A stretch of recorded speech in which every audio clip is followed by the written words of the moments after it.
चलिए देखते हैं हम लोग क्लास 12 का यूनिट 8 का एटम और न्यूक्लियस यूनिट का कुछ महत्वपूर्ण क्वेश्चन है। जैसे कि दिया हुआ है इसमें से हाइड्रोजन परमाणु के प्रथम, द्वितीय एवं तृतीय कक्षा की त्रिज्या निकालना है।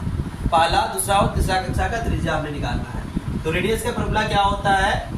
n square h square by 4 pi square k square m। ठीक है, तो चलिए प्रथम कक्षा के लिए हम लोग n का वैल्यू क्या लिए हैं? 1 ले लिए हैं। देखिए जिससे फॉर्मूला है उसमें पुट करते हैं 1 × 1, h का वैल्यू 6.625 10 की पावर -34, 6.625 10 की पावर -34, 4 का वैल्यू 4, पाई स्क्वायर है इसलिए हम लोग यहाँ 2 बार लिखे हैं। k का वैल्यू 9 10 की पावर 9 होता है। k क्या होता है एक्चुअली में 1/4 पाई एप्सिलॉन नॉट होता है, इसलिए इसका वैल्यू लिखते हैं 9 10 की पावर 9 न्यूटन मीटर स्क्वायर पर कूलम स्क्वायर। ये होता है k का वैल्यू। तो यहाँ लिखते हैं k के बदले इलेक्ट्रॉन 1.6 10 की पावर -19 इलेक्ट्रॉन का स्क्वायर है, इसलिए हम लोग यहाँ इसको 2 बार लिखे हैं। ठीक है, फिर मास ऑफ इलेक्ट्रॉन 9.1 10 की पावर -31 kg होता है। ये सब ये दोनों को मल्टीप्लाई किया गया है तो 43.89065 और ये सब डिजिट को मल्टीप्लाई करने से इतना आया। पावर -34 -34 -68, ये 9 प्लस है ऊपर गया तो -9, 90 90 38 और 31 ऊपर गया तो प्लस। ये दोनों को सॉल्व करने से -8 आता है और ये डिवाइड करने से 0.053079718। इसको हम यहाँ देखिए पॉइंट को हम लोग 2 प्लेस इधर ले गए हैं, इसलिए यहाँ पावर आ गया -10। ये आ गया फर्स्ट ऑर्बिट का रेडियस 10 की पावर -10 मीटर के बदले हम लोग एंगस्ट्रम लिखते हैं। अब हमें सेकेंड ऑर्बिट का, थर्ड ऑर्बिट, 4 5 जितना भी ऑर्बिट है वो सबका रेडियस निकालना है, त्रिज्या निकालना है। दूसरी कक्षा का, तीसरी कक्षा का, चौथी पांचवी जितना का भी है निकालना पड़ेगा। देखिए ये सब जो हम लोग का वैल्यू है यहाँ से यहाँ तक, ये सब कांस्टेंट है।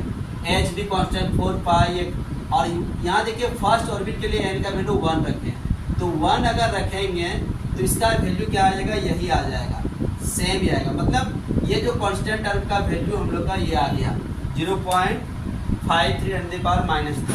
तो जब हम लोग दूसरा कक्षा का निकालेंगे तो हम लोग एक्स्ट्रा में क्या आ जाएगा? n square. तो n स्क्वायर सेकेंड ऑर्बिट के लिए, इसलिए n का वैल्यू हम लोग 2 रखें। सेकेंड ऑर्बिट के लिए क्या रखें? n का वैल्यू 2। और बाकी ये जो कैलकुलेशन है h square by 4 pi square k square m, उसके बदले 0.53 रख दिए। ठीक है, तो इसको हम लोग सॉल्व करते हैं। देखिए n का वैल्यू हम लोग 2 रखे, 2 का स्क्वायर क्या हो गया? 4 मल्टीप्लाई किए तो ये हो गया सेकेंड ऑर्बिट का रेडियस, सेकेंड कक्षा का त्रिज्या ये हो गया। तीसरी कक्षा का निकालने के लिए हम लोग क्या किए? यहाँ n3 लिए, 3 के बदले क्या 3 पुट कर दिए, यहाँ 9 हो गया, मल्टीप्लाई कर दिए। इस तरह से अगर चौथी कक्षा का लेंगे तो यहाँ 4 का स्क्वायर लेंगे, पांचवी के लिए 5 का स्क्वायर लेंगे, छठी के लिए 6 का स्क्वायर लेंगे, और इस तरह से ये वाला चेंज होगा। हम लोग इसको सॉल्यूशन करेंगे। अब हम लोग इसका देखेंगे, हम लोग ऊर्जा निकालेंगे, ऊर्जा भी निकालेंगे, वेलोसिटी भी निकालेंगे, सब चीज निकालेंगे। चलिए देखते हैं इसका नेक्स्ट क्वेश्चन क्या होता है।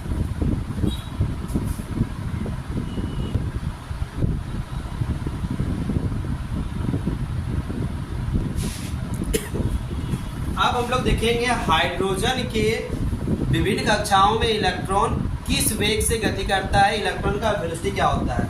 ये जो हाइड्रोजन एटम होता है ना, ये हाइड्रोजन एटम है, ये अलग अलग से कक्षाएं हैं। तो इलेक्ट्रॉन इसके चारों ओर जो रोटेट करता है, इसका वेलोसिटी क्या है, वेलोसिटी क्या है वो हम लोग निकालेंगे। तो चलिए देखिए इसका फॉर्मूला हम लोग लिखते हैं। यहाँ देखिए क्या है? 2 पाई k स्क्वायर NH। तो देखिए 2 का वैल्यू 2, पाई का 3.14, k का 9 10 की पावर 9, e का 1.6 10 की पावर -19, 1.6 10 की पावर -19 हम लोग लिख लिए हैं। n का वैल्यू यहाँ पहली कक्षा है इसलिए 1 रखे हैं, और h का वैल्यू ये हम लोग का कैलकुलेशन करके मल्टीप्लाई करके ये आ गया, और यहाँ डिवाइड किया हम लोग 21.89, यहाँ सॉल्व किए तो 5 हो गया। पॉइंट को एक प्लेस इधर किए तो 2.18। ये देखिए प्रथम कक्षा में इलेक्ट्रॉन का वेग, ये जो फर्स्ट ऑर्बिट है इसमें इलेक्ट्रॉन का वेलोसिटी निकालेंगे। दूसरी कक्षा में क्या हो जाएगा? n = 2 हो जाएगा, v = ये देखिए ये सब वैल्यू क्या है? कांस्टेंट है, ये सब कांस्टेंट है। वेरिएबल क्या है? n है। n ही बार बार चेंज होता है। पहली कक्षा के लिए 1 हो गया, दूसरी कक्षा के लिए 2 हो गया, तीसरी कक्षा के लिए क्या हो गया? 3, इस तरह से चलते रहेगा। ठीक है, तो n का वैल्यू हम लोग पहले 1 पुट किए थे, यहाँ 2 पुट कर दिए, और इसका वैल्यू हम लोग जो लाए थे उसी में डिवाइड कर दिए। ये डिवाइड करके हम लोग यहाँ आ गए। अगर हम लोग तीसरी कक्षा के लिए काटता है, यहाँ क्या लिखते हैं हम लोग? 3 लिखते हैं। चौथी कक्षा के लिए क्या लिखते हैं? 4 लिखते हैं। पांचवी कक्षा के लिए 5 लिखते हैं। और यहाँ भी क्या करते हैं हम लोग? चेंज यहाँ पे करते हैं। 2 जगह हम लोग को चेंज करना पड़ेगा, इस जगह पर चेंज करते हैं, यहाँ हम लोग लिख देते हैं। तो ये हम लोग का दूसरी कक्षा का निकला आंसर। तो इसी तरह से हम लोग ऊर्जा भी निकालेंगे, इसका पहली कक्षा दूसरी कक्षा का ऊर्जा निकालेंगे। ठीक है, तो देखते हैं नेक्स्ट क्वेश्चन में क्या होता है। इसको जल्दी से आप लोग लिख लीजिए तब तक।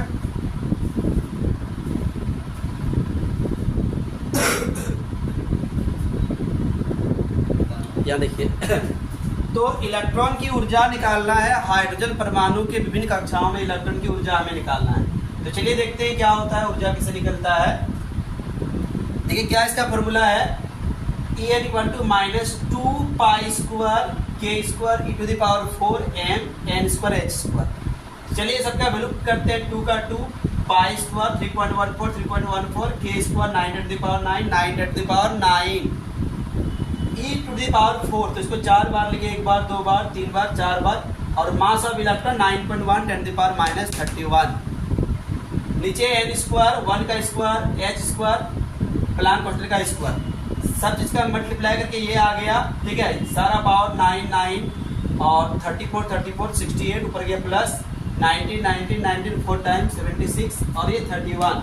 सॉल्यूशन के -9 यहाँ -21 हो गया। ठीक है, पॉइंट समथिंग आता है, इसको नहीं लिखे हैं।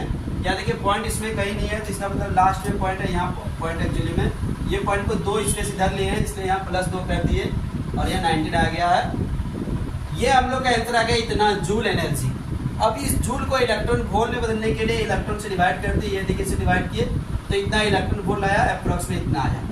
ये फर्स्ट ऑर्बिट के लिए एनर्जी आया। अब सेकेंड ऑर्बिट के लिए एनर्जी निकालने के लिए ये देखिए फर्स्ट ऑर्बिट के लिए ये एनर्जी आ गया। सेकेंड ऑर्बिट के लिए क्या हो जाएगा, देखिए ये सब जो कॉन्स्टेंट वैल्यू है। सेकेंड ऑर्बिट के लिए यहाँ n स्क्वायर से डिवाइड करेंगे, मतलब n का वैल्यू 2 रखेंगे, 2 का स्क्वायर 4। तो सेकेंड ऑर्बिट के लिए आ गया। थर्ड ऑर्बिट के लिए हम लोग क्या करेंगे, यहाँ 3 का स्क्वायर से डिवाइड करेंगे, मतलब 9 से डिवाइड करेंगे यहाँ थर्ड ऑर्बिट के लिए। फोर्थ ऑर्बिट के लिए क्या करेंगे, यहाँ 16 से डिवाइड करेंगे। और इसी तरह से हम लोग निकालते जाएंगे दूसरी कक्षा तीसरी कक्षा के लिए एनर्जी, और ये हम लोग को आते जाएगा। तो ये देखिए एनर्जी हम लोग निकाल लिए। तो इसको लिख लीजिए आप लोग जल्दी से। हाइड्रोजन परमाणु के विभिन्न कक्षाओं की ऊर्जा में पहली कक्षा का ऊर्जा निकाला गया है, ये पहली कक्षा का है। ठीक है, क्योंकि n = तो हम लोग 1 रखते हैं, इसलिए पहली कक्षा का है ये। दूसरी कक्षा का भी ऐसे ही होगा। ठीक है, तो जल्दी से आप लोग लिख लीजिए इसको।